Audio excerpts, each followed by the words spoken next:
주의 이름으로 환영하고 축복합니다. 옆에 계신 분과 함께 예배하는 분을 향하여서 우리 축복의 인사를 나눌까요? 안녕하십니까? 주의 은혜가 여러분과 함께하기를 기도합니다. 축복합니다. 베드로전서 2장 후반부의 말씀을 오늘 함께 보시게 될 텐데요. 오늘 말씀은 11절로부터 25절까지, 그러니까 2장 제일 마지막까지 여러분이 함께 보시게 될 텐데, 말씀을 뒤에서부터 앞으로 보는 형식으로 말씀을 보게 될 것이고요. 그래서 21장부터 25장을 한번 읽겠고요. 그리고 11절에서 20절까지는 오디오 성경을 통하여서, 성우의 음성을 통하여서 이 말씀을 한번 이렇게 들어보겠습니다.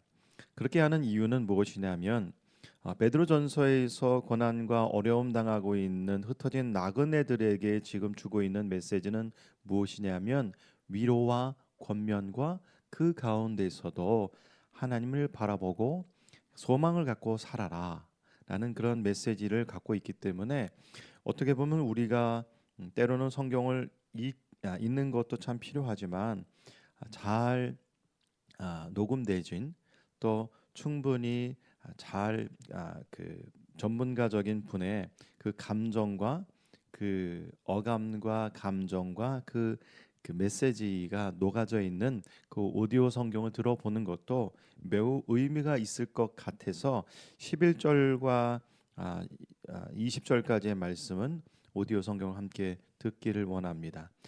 그런 의미로 우리 한번 말씀을 읽어보실까요? 베드로전서 2장 21절에서 25절의 말씀을 우리 한 목소리로 읽어보도록 하겠습니다. 이를 위하여 너희가 부르심을 받았으니 그리스도도 너희를 위하여 고난을 받으사 너희에게 본을 끼쳐 그 자취를 따라오게 하려 하셨느니라. 그는 죄를 범하지 아니하시고 그 입에 거짓도 없으시며 욕을 당하시되 맞대어 욕하지 아니하시고 고난을 당하시되 위협하지 아니하시고 오직 공의로 심판하시는 이에게 부탁하시며 친히 나무에 달려 그 몸으로 우리 죄를 담당하셨으니 이는 우리로 죄에 대하여 죽고 의에 대하여 살게 하려 하심이라. 그가 채찍에 맞음으로 너희는 나음을 얻었나니 너희가 전에는 양과 같이 길을 잃었더니 이제는 너희 영혼의 목자와 감독 되신 이에게 돌아왔느니라. 아멘. 오늘 말씀의 제목 좀 보여주시겠어요? 예, 예수의 자취를 따르라. 예수의 자취를 따르라. 21절에 있는 그 말씀을 고스란히 그대로 제목으로 함께 말씀을 보길 원합니다. 말씀 조금 전에도 말씀을 드렸습니다만, 베드로전서가 기록된 이유는 흩어진 나그네들 1장 1절이었죠. 본도와 갈라디아, 갑바도기아, 아시아, 비두니아 흩어진 나그네들, 지금으로 말하면 터키 땅, 지금 우리나라 땅에 비하면 남한 땅에 비하면 9배 반이 넘는 그렇게 어마어마한 큰 땅에 예수를 믿게 된 유대인들, 예수를 믿게 된 이방인들에게 쓰여진 편지라고 말씀을 드렸습니다. 편지를 쓸 정도로 그들은 고난을 당하고 있었고 핍박을 당하고 있었고 또 이유 없는 까닭 없는 그런 조롱을 당하고 있었던 그들에게 편지를 기록하였다고 말씀을 드렸습니다. 그런데 오늘 이 말씀에서 보면 이제 본론적으로 들어가서 베드로전서에서 성령께서는 베드로를 통하여서 정말로 고난 당하고 있는 그리스도인들이 어떻게 이 땅 가운데 삶을 살아야 하는지를 이제 실제적인 것을 말씀하게 되어집니다. 그것이 이제 2장 11절과 넘어가서 3장 그 중반절까지의 이야기인데요. 저는 말씀을 들으면서 여러분에게 먼저 말씀드리고 싶은 것이 있습니다. 그것은 무엇이냐면, 성경은 신학적인 그런 관점으로 보는 것보다도 성경은 그 메시지 그 자체로 보는 것이 매우 중요합니다.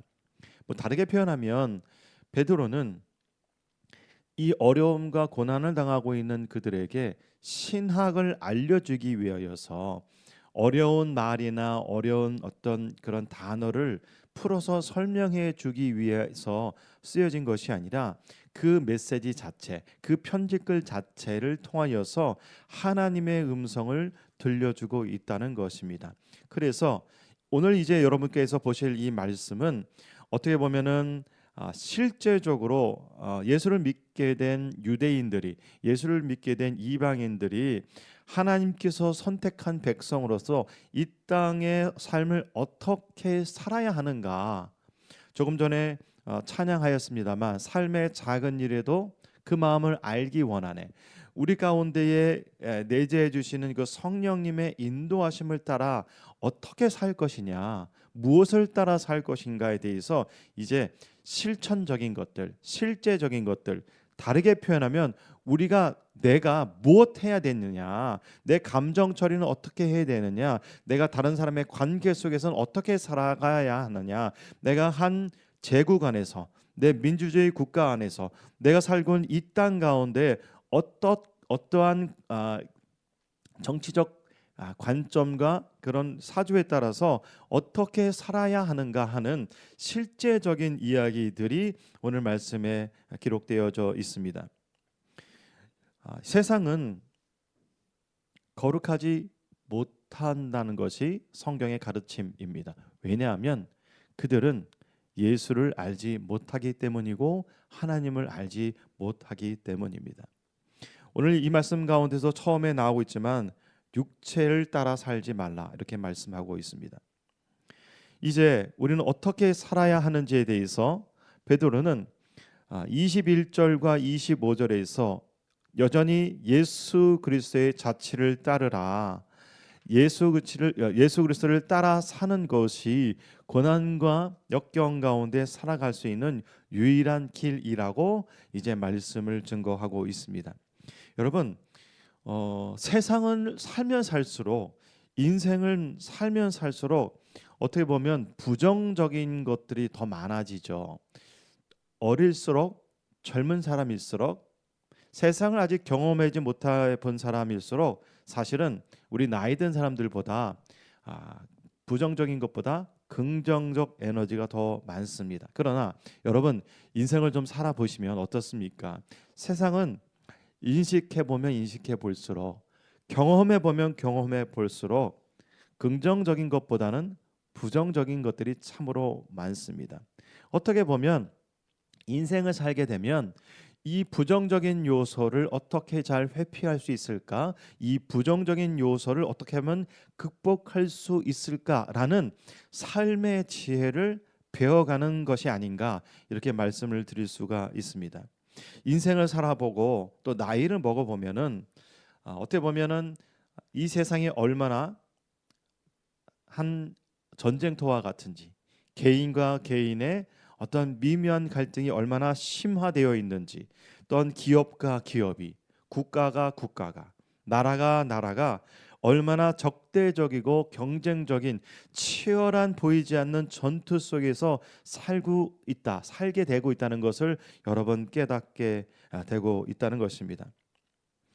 부정적인 것이 삶의 지혜라는 것이 어떻게 보면 나이를 들어갈수록 우리에게 갖게 되는 그 마음입니다. 이 시점에, 이때쯤 될 때에 어떻게 보면 베드로전서 2장 그 하반절과 3장에 시작하고는 이 말씀이 특별히 우리 그리스도인들에게 정말로 필요한 말씀, 정말로 영혼을 향한 말씀이라고 말씀드리고 싶습니다. 여러분, 세상은 여러 사람들이 살아가고 있습니다. 인구가 75억이라고 그러나요? 어떻게 보면 75억 명이라는 가장 각색별로 세상을 이해하는 방식이 모두 다르다는 사실을 우리가 알고 있습니다. 그럴지라도 예수 그리스도를 믿게 된 이 공동체가 어떻게 이 세상 가운데에 그 거룩함을 유지하고 거룩함을 더 확장하고 살 수 있을까에 대해서 이 말씀을 통하여서 깨닫게 되길 원합니다. 베드로전서 2장 21절에서 보면, 베드로전서 2장 21절 다시 한번 보겠습니다. 예. 베드로는 성령에 감동되어서 어떻게 말하냐 하면 그 자취를 따라오라라고 말하고 있습니다. 이를 위하여 너희가 부르심을 받았으니 그리스도도 너희를 위하여 고난을 받으사 너희에게 본을 끼쳐 그 자취를 따라오게 하려 하셨느니라라고 말씀하고 있습니다. 원래 성경 본어에 본 그 말씀에는 그 문맥 제일 앞에 가르라는 왜냐하면이라는 그 이유에 따른 그 접속사를 집어 넣었는데 우리 성경에는 빠져 있습니다. 그래서 11절에서 20절까지의 이 어떻게 살아야 되는 것을 이야기하고 21절에서는 왜냐하면 그리스도께서 또한 너희를 위해서 고난을 당하셨다라고 이렇게 살아야 될 이유를 말씀하고 있습니다. 예수님은요, 우리에게 직접적으로 당신의 삶을 보여주셨습니다. 그것이 매우 중요합니다. 살아계신 하나님께서 우리 인간을 사랑하시되 우리를 구원하셨습니다만 그 구원하셔서 이 땅 가운데 오신 그 삶을 가만히 보면 어떻게 인간을 사랑하는지, 어떻게 그리스도가 살아가는 삶인지를 직접적으로 보여주셨습니다. 그것이 마태, 마가, 누가, 요한 복음에 기록되어 있는 내용이고, 예수님께서는 악을 악으로 갚지 않으시고 해를 해로 갚지 않으셨다는 것입니다. 여러분, 그리스도인이 되었다는 말은 예수 그리스도가 본이 되시기 때문에 예수님께서 보여주셨던 그 삶을 따라 사는 것이라고 말할 수 있습니다. 다시 한번요. 예수 그리스도를 믿게 된 그리스도인이 되었다는 것은 예배를 잘 드리고 말씀을 잘 읽고 또한 내 삶 가운데에 나의 거룩함을 내 중심 가운데에 그저 삶의 작은 바운더리에서 그렇게 살아가는 것이 아니라 예수님께서 많은 사람들에게 그 삶의 모습을 보여주신 것처럼 그리스도인이 되었다는 것은 예수님께서 보여주신 그 본을 따라서 살아가는 삶을 말하고 있습니다. 여러분, 예수를 믿게 된 것은 정말 놀라운 일이죠. 정말 놀라운 일입니다. 칼빈은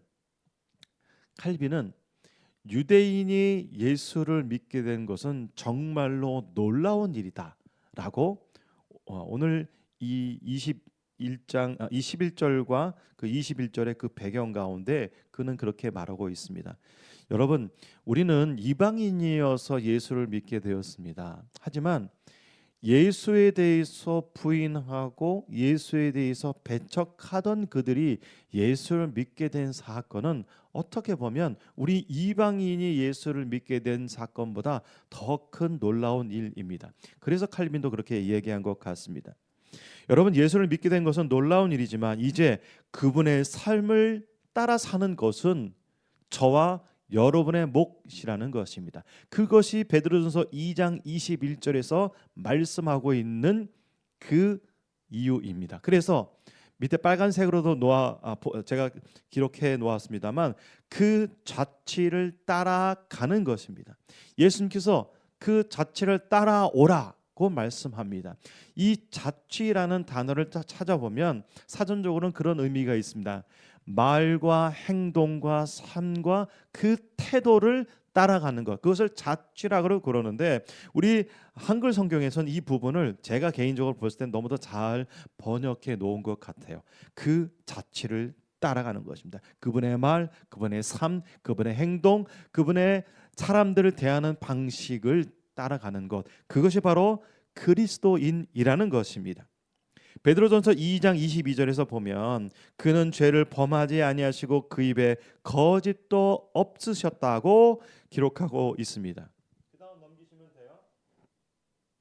또 보여주시고 22절 그는 죄를 범하지 아니하시고 그 입에 거짓도 없으신다라고 말씀하고 있습니다. 여러분, 입은 단순히 우리 인체의 한 부분으로서의 입이 아닌 그분께서 말씀하신 것처럼 그분은 사셨어요. 예수님은 사랑하라고 말씀하신 것처럼 그분의 삶을 사랑하셨어요. 예수님께서는 그분을 용서하라고 말씀하신 것처럼 그분이 십자가에서 용서하셨어요. 그래서 베드로전서에서 2장 22절에서는 그는 예수님은 죄가 없으신 분이시지만 당신께서 입으로 말씀하신 그 말씀 그대로 살으셨던 그 삶의 행적을 보여주셨던 분이라는 것입니다. 그래서 우리가 그분을 따라 살아야 하는 것입니다. 2장 23절에서 보면 욕을 당하시되 맞대어 욕하지 아니하시고 고난을 당하시되 위협하지 아니하시고 오직 공의로 심판하시는 이에게 부탁하셨다라고 지금 기록하고 있습니다. 여러분, 예수님은 공의로 심판하시는 하나님께 모든 것을 부탁하셨습니다. 그래서 우리 성경 그 복음서를 읽게 되면 어떻게 보면 하나님의 아들이 이 땅에 오셨는데 너무도 연약한 모습, 나약한 모습, 도망 다니는 모습, 피해 다니는 모습으로 그 말씀에 기록되어 있는 것을 우리가 볼 수가 있습니다. 여러분, 예수님은 하나님이십니다. 이 사실은 저와 여러분이 고백해야 될 사건입니다.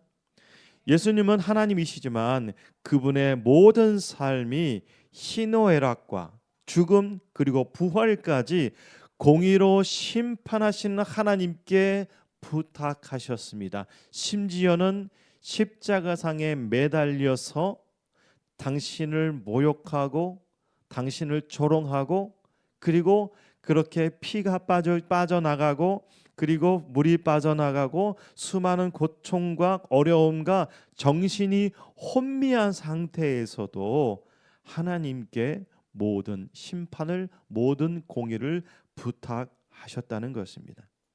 예수님은 욕할 때 욕하지 않으셨고요. 예수님은 비난할 때 같이 비난하지 않으셨습니다. 예수님은 고난 중에서도 당신의 능력을, 당신의 기적을, 천사를 호령하는 그 권능을 전혀 사용하지 않으셨다는 것입니다. 여러분, 잠깐만요. 제가 왜 20절, 21절, 22절을 말씀드립니까? 우리가 누구를 따라가야 합니까? 그래서 예수에 대해서 말씀을 드리고 있는 것이에요. 24절입니다. 예수님께서는 친히 나무에 달려 그의 몸으로 우리 죄를 담당하셨으니 이는 우리로 죄에 대하여 죽고 의에 대하여 살게 하려 하심이라. 그가 채찍에 맞음으로 너희는 나음을 얻었나니. 예수님께서는 그리스도의 그 의를 우리에게 삶으로 나타내라고 말씀합니다. 그래서 이는 우리로 죄에 대하여 죽고 의에 대하여 살게 하려 하셨다라고 지금 말씀하고 있습니다. 예수님께서는 당신께서 친히 나무 처형대에 달려 돌아가셨습니다. 그래서 우리는 의롭지 않습니다만 예수님께서 부활하심으로 말미암아 누구든지 예수 그리스도를 믿음으로 말미암아 의인이 되었다는 그 사실로 인하여서 우리는 의인은 아니지만 우리의 삶의 모습 가운데 임하여 주신 그 성령의 능력으로 예수 그리스도의 빛을 우리를 통하여서 세상 가운데에 그 의를, 그 사랑을, 그 능력을 나타내라라고 말씀하고 있다는 것입니다. 여러분, 그리고 25절 말씀 보실까요? 너희가 전에는 양과 같이 길을 잃었더니 이제는 너희의 영혼의 목자와 감독 되신 이에게 돌아왔다라고 말씀하고 있습니다. 여러분, 돌아온 사람은 누구입니까? 돌아온 사람은 떠난 사람이 돌아왔습니다. 저는 가끔씩 제가 여러분에게 말씀을 드렸습니다만 성경의 여러 가지 표현 가운데에 이 말씀이 저와 여러분이 감동되었으면 좋겠습니다.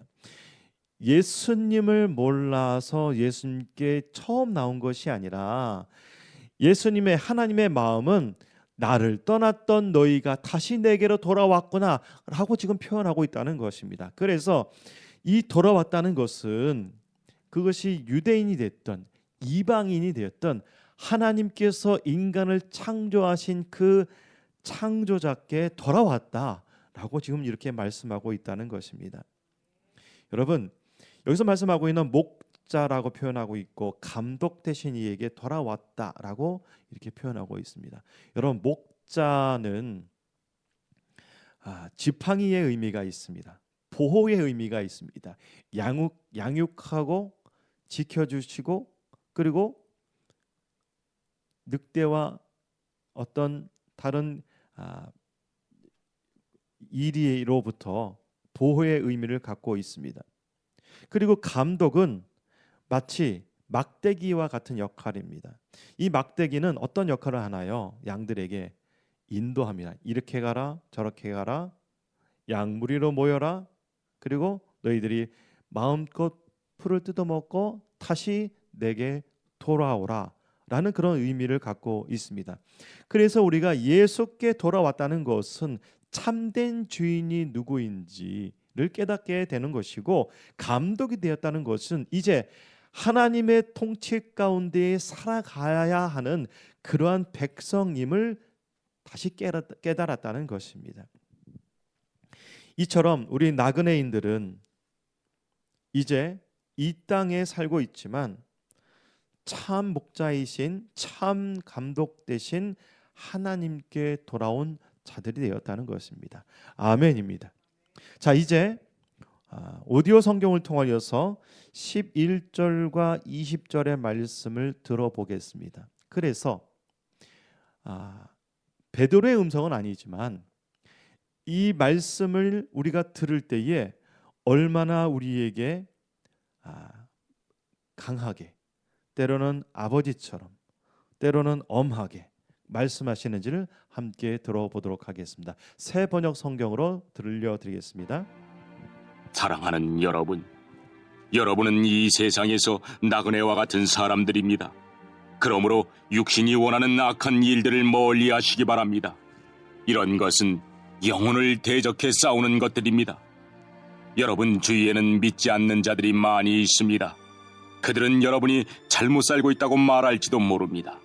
그러므로 착하게 사십시오. 그들이 여러분의 선한 행동을 보고 그리스도께서 다시 오시는 날에 하나님께 영광을 올려드릴 것입니다. 이 세상의 권위를 가진 사람들에게 복종하십시오. 그렇게 하는 것이 주님을 위한 것입니다. 최고의 권위를 가진 왕께 복종하십시오. 또한 왕이 보낸 관리에게도 복종하십시오. 그들은 잘못된 사람을 벌하고 옳은 일을 하는 사람에게 상을 주라고 보냄을 받은 자들입니다. 여러분이 선하게 행동할 때 어리석은 사람들은 여러분에 관해 더 이상 험담을 하지 못할 것입니다. 이렇게 하는 것이 하나님의 뜻입니다. 자유인으로 사십시오. 그러나 자유를 잘못 사용하여 악을 행하는 구실로 삼지는 말기 바랍니다. 하나님을 섬기는 자로 생활하십시오. 모든 사람을 존중하고 하나님 안에서 형제 자매를 사랑하며 하나님을 두려워하고 왕을 존경하십시오.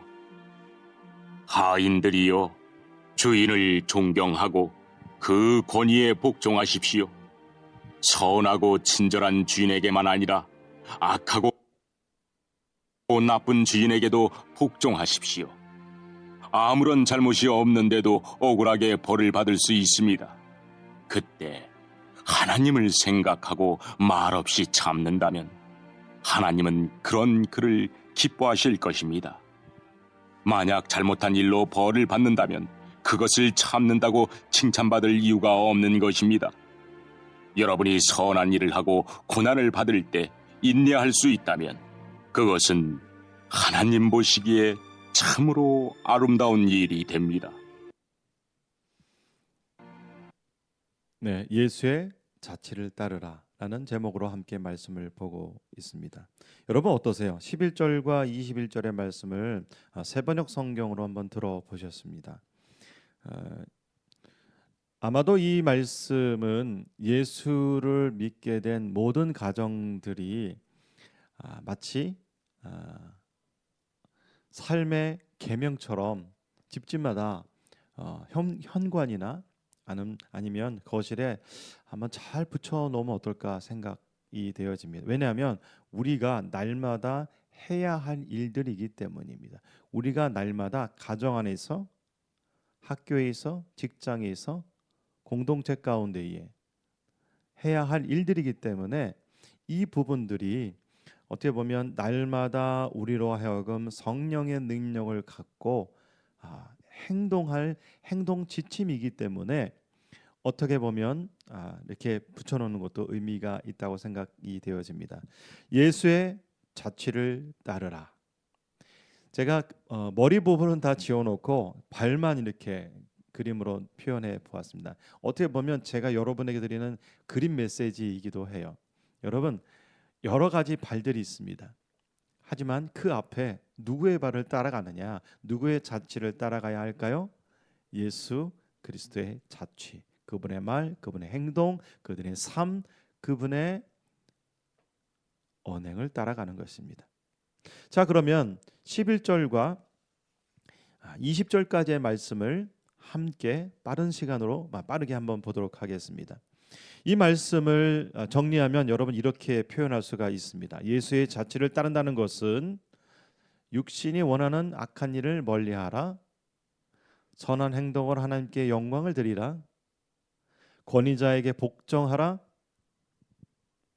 관리자에게 복종하라, 선하게 행동하라, 방종한 믿음 생활을 하지 마라, 모든 사람을 존중하라, 억울하다면 말 없이 참아라, 고난 가운데 인내하라. 가만히 한번 보십시오. 저도 말씀을 준비하면서 제 자신이 이게 쪼그라든다 그럴까요? 이렇게 움츠러든다 그럴까요? 그런 저였습니다.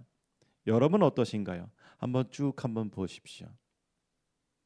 어떤 부분은 잘 되는 부분이 있을 거고 어떤 부분은 전혀 결여된 부분도 있지 않을까요?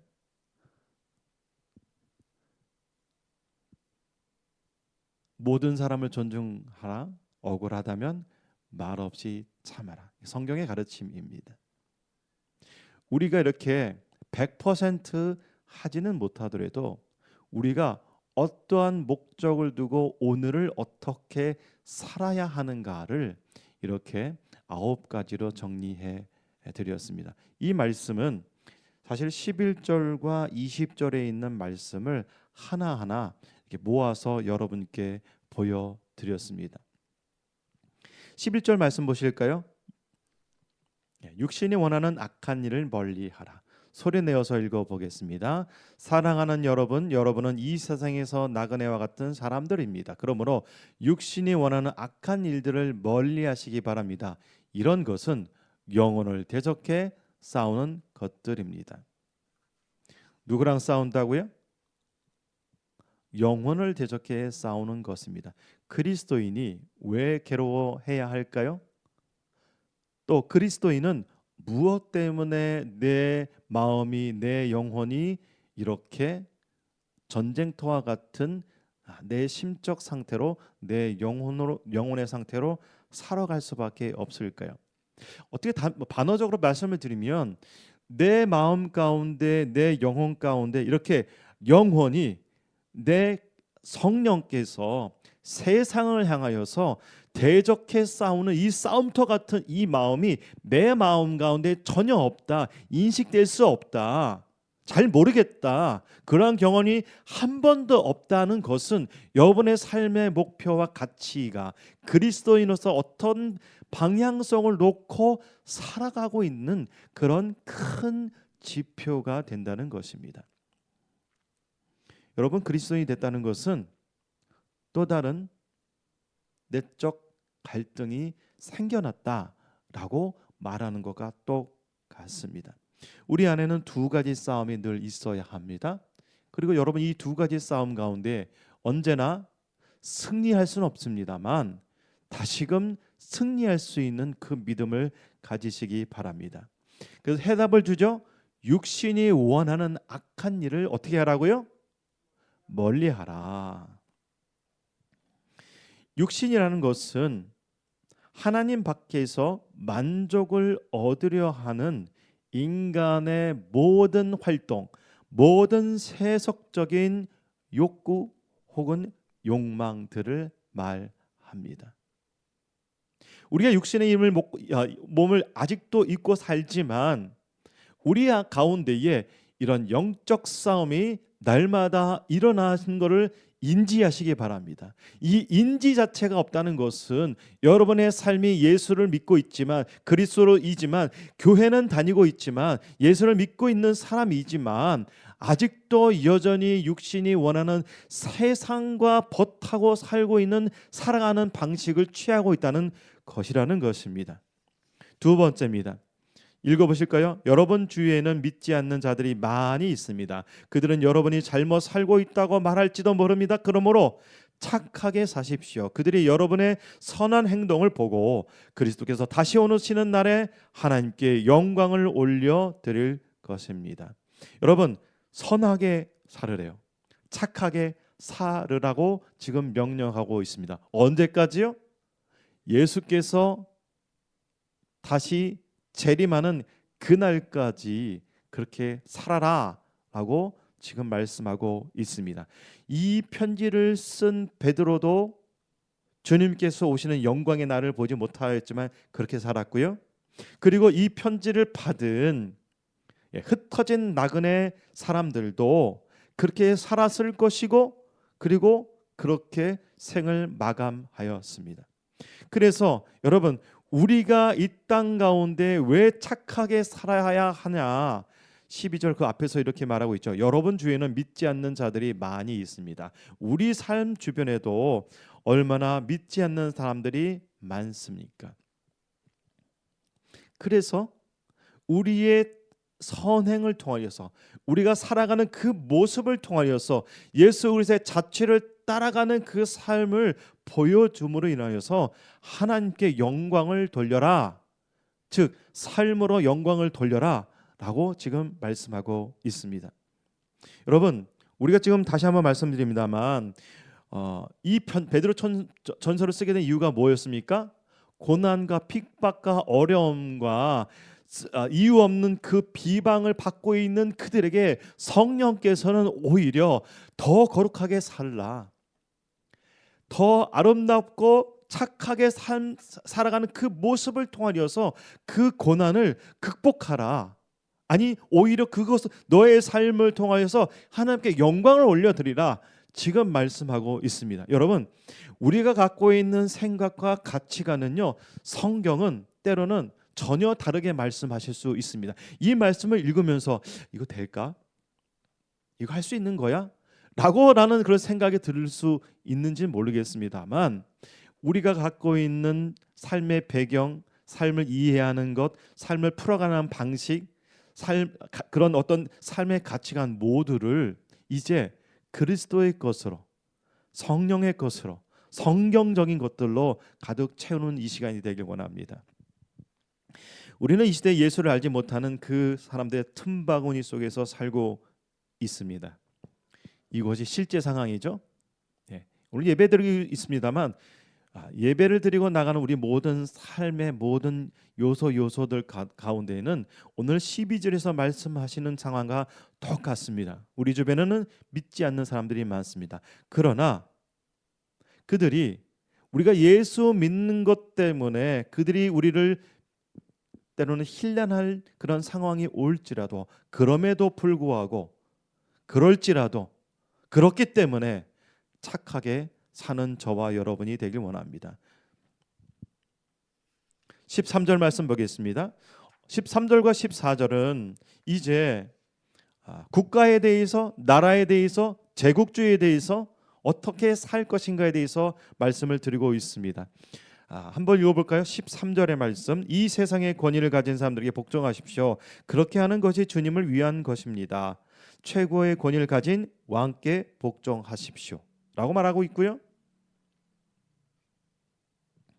14절 말씀. 또한 왕이 보낸 관리에게도 복종하십시오. 그들은 잘못된 사람을 벌하고 옳은 일을 하는 사람에게 상을 주라고 보냄을 받은 자들입니다 라고 말하고 있습니다. 관리자에게도 복종하라, 그리고 권위자에게도 복종하라. 베드로 당시에 이 시대는 로마가 많은 민족들을 지배하고 있었던 그런 시대였습니다. 쉽게 말하면 지금 이들은 지배자들이었습니다. 제국주의의 그런 정치적인 것들, 행정적인 것들, 세금 내는 것들, 또한 죄와 형벌에 대한 것들, 그런 것에 대해서 그들이 요구하는 방식대로 살아가야 되는 그런 상황 가운데 있었습니다. 그러나 성경에서 뭐라고 말씀하고 있습니까? 세상의 권위를 가진 사람들에게 복종하라, 그리고 왕이 보낸 관리에게도 복종하라 라고 말하고 있습니다. 이 말씀을 잘못 이해해서 마치 옳지 않은 방향으로 또 기독교를 완전히 이렇게 없애버리려고 하는 반기독교적인 것들에 대해서 또 찬성표를 던지라, 이런 말씀이 아니라는 것입니다. 그래서 14절에서 보면 이렇게 말하고 있죠. 그들은 잘못된 사람을 벌하는 거, 옳은 일을 하는 사람에게 상을 주라고 보냄을 받은 자들이라고 말하고 있습니다. 이것은 무엇이냐면, 이것이 정치적으로 제국주의든 아니면 대통령이 있든 아니면 어떤 통치권에 살든지, 그 국가와 그 나라의 역할은 사람들이 잘못한 일에 대해서는 벌하고 옳은 일에서는 상을 주는 그런 기능을 갖고 있는 사람들에게 복종하고 또 복종하라고 지금 말하고 있다는 것입니다. 때로는 성경 말씀을 읽으면서 성경에 나오고 있는 그 시대의 그 요청에 따라서 그 말씀을 우리는 이 시대에 그대로 적용하기에는 어려운 부분이 있습니다. 그러나 여러분 가만히 보십시오. 이렇게 말할 수 있는 이유는 무엇이냐면, 하나님께서 이 나라와 이 지구상에 있는 모든 민족들을 통치하고 계시는 보이지 않는 통치자라는 것입니다. 성경의 흐름은 아직도 유효합니다. 하나님의 나라는 이 땅 가운데 올 것이고, 그 가운데에 세상의 모든 민족과 백성들은 쓰임 받게 된다는 것입니다. 더 거국적으로, 더 큰 시각으로 보면 하나님께서는 한 민족의 왕도, 한 민족의 대통령도 쓰고 계신다는 것입니다. 어떻게 해요? 하나님의 방식대로.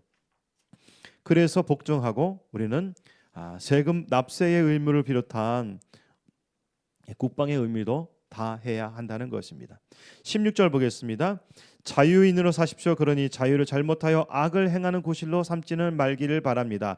하나님을 섬기는 자로 생활하십시오. 우리는 죄로부터 구원받은 이 사실로 인하여서 방종한 삶을 살지 말아야 합니다. 그리고 17절 말씀입니다. 모든 사람을 존중하고 하나님 안에서 형제 자매를 사랑하며 하나님을 두려워하고 왕을 존경하십시오.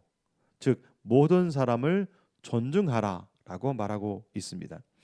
여러분, 이 말씀은, 우리가 받고 있는 이 말씀은 개인에게 주는 말씀이 아니라 공동체에게 주는 말씀이라고 말씀을 드렸죠. 저는 이 말씀을 드리면서 제가 여기에 한 가지 첨언을 한다면 이렇게 말씀을 드릴 수가 있습니다. 여러 가지 한 10가지가 되는 이 말씀대로 살기는 참 어렵습니다. 그러나 이렇게 살아가는 그리스도인들이 한 공동체를 이룬다면, 한 어마어마한 교회를 이룬다면 이 사회는 어떻게 될까요?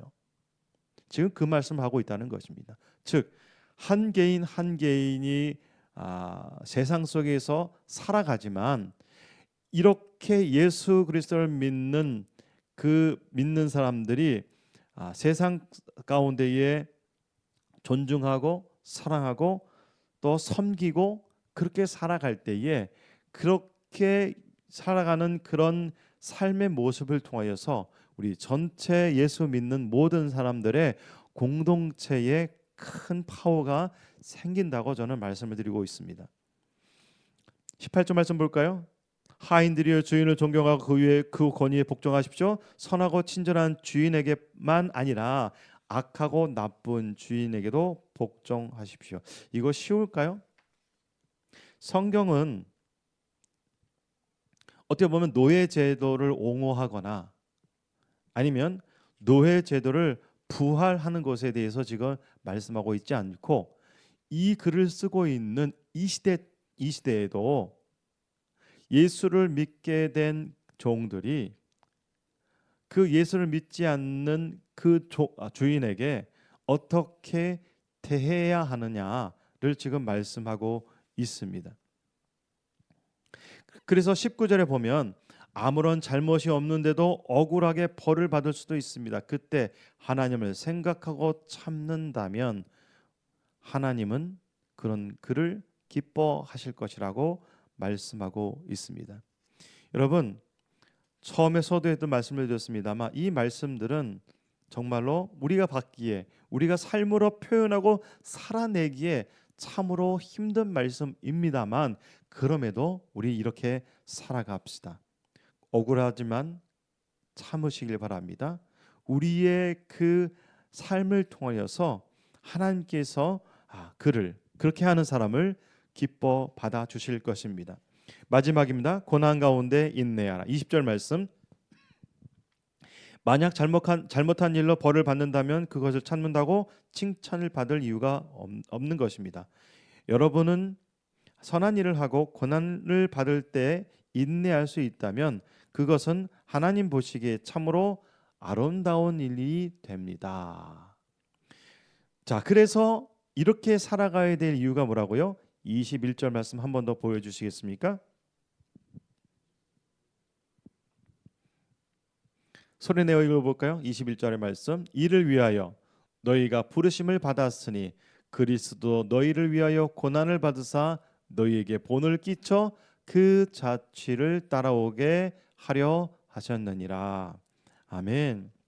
여러분, 10가지를 말씀을 드렸는데 이 10가지, 지금 9가지입니다만 한 가지 제가 뺀 겁니다. 중복되기 때문에 이 10가지의 삶 그대로 살아간다는 것은 쉽지는 않습니다. 그러나 해야 합니다. 넘어져도 다시 일어나야 됩니다. 실패해도 다시 실행해야 합니다. 왜냐하면 예수 그리스도의 자취를 따라야 하는 우리는 그리스도인이 되었기 때문입니다.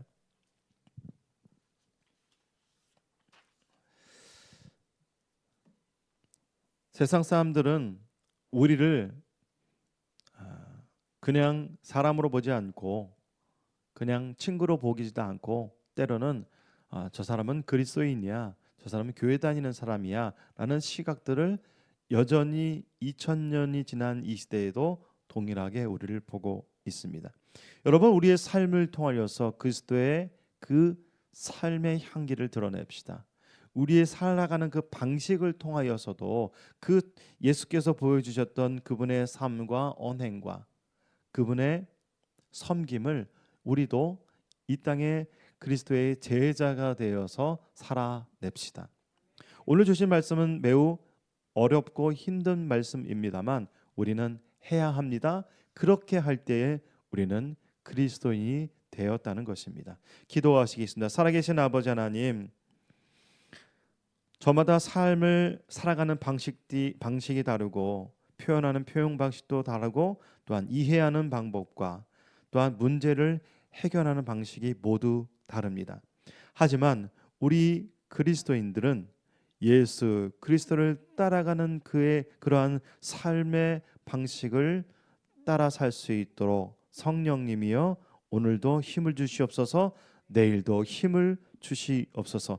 그러므로 말미암아 우리의 모든 삶을 통하여서 하나님께 영광 돌리는 삶 살 수 있도록 우리를 사용하여 주시옵소서. 이 땅 가운데 오시고 그 아름다운 삶의 모습을 보여주시며 십자가로 우리를 구원하신 또한 이 땅에 다시 오실 주 예수 그리스도의 이름으로 기도드립니다. 아멘.